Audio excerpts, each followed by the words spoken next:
یخص تلویزیون قدرمنه لیدونکي اورېدونکي که خیر وي نن میږ بیا یو ما لري چې د نوم دی توګدانی ګل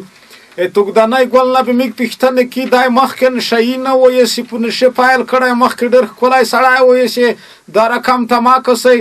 د په ژوند به وغږېږي په دا به وغږېږي چې ده د نشې څرګ وکړی علت څه شی وویلې نشهیي شوی دا به میږ دنه پوښتنه وکړي پسه چېرته څیمه توګدانی ګله اول خو تو ته ښه راغلاست وایم چې میږ ته زیر شوې په ول یې ژوندی اوسې ګلبشرې خانه ژوندی اوسې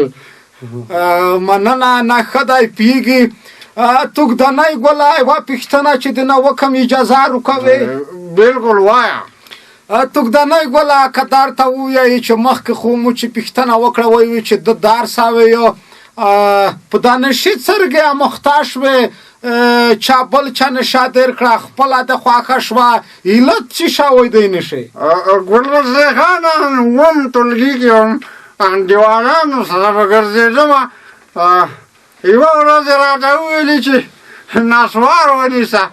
ما نه نیسم ویلې په خدای چې نیولي ځینې انډیوالي ومې نیول بله ورځ بیا سګرټ لاس کې راکړ سګرټ مې واخېسته وامې په اصطلاح دود مې ترې پورته کړ بله ورځ یې راته پکې چرس اچولی و چرسو نو بیا خدای شته چې ډېر خوند راکړ هغه مې چې وویل بس نو هماغه ورځ ده بس په هیروینو باندې م پسې عادت شومه نو اوسه پورې په دې مرض باندې مبتلا یم نو بس خو خدای دې زنه وړوه توګدانی ګله په څیم ټولګي کې وې په څیم صنف کې وې اووم ټولګي کې وم اووم کې توګدانی ګل خو تاسې وینئ په اووم ټولګي کې د زده کړه کړې خو یې زنه پوتې دي مننه کومه توګدانی ګله تاسې ته دغه د مواد مخدر یا چار ساپین چې ورته وایي دا تاسې څرګه پیدا کوئ کې معنی وروری خلک شته یا خلک یې راوړي ځان سره یې جیب کې ساتلي بس موږ ته یې راکوي او پیسې ورکړو بیا رایې موږ یې نوشي جان کوو مننه توګدانی ګله د پیسې تاسې څه رقم پیدا کوئ ځکه چې خو مزدوري شاک خو ما نه دی راغی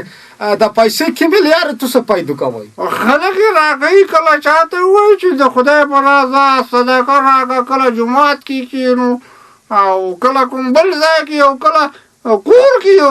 نیم لوښی موښی چې کوم دی غلا یې کړو ښار کې خرڅ کړو او کله بیا داسې شي چې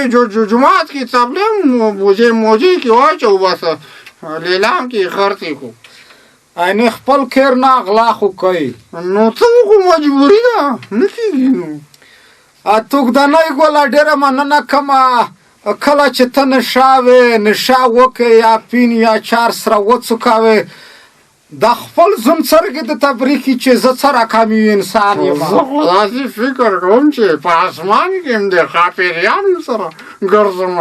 انسانانو سره خو بیخي ناسته ولاړه خوند نه راکوي قدرمنه تاسې به دا وینئ چې زه انسانونو سره بیخي کنم نه داسې خلق نه پرت کوی ځکه دا ووایي چې زه خو پریونه سره کنم مننه کومه توګدانی ګله تاسې دغه خینه ته هم پرېږدي نه دغه شپې ورځې چېرته تېروئ په کومې ځایې کې وئ ځایونه موږ لپاره څه غواړي شته پلونو لاندې کښېنو کله یو نیم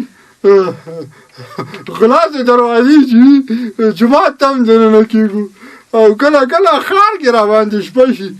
چېرته یو نیم ډېران دا ډېرانونه ډېر تاوده وي سرونه په دې باندې چې کوم دی ډېر ښه خوب کېږي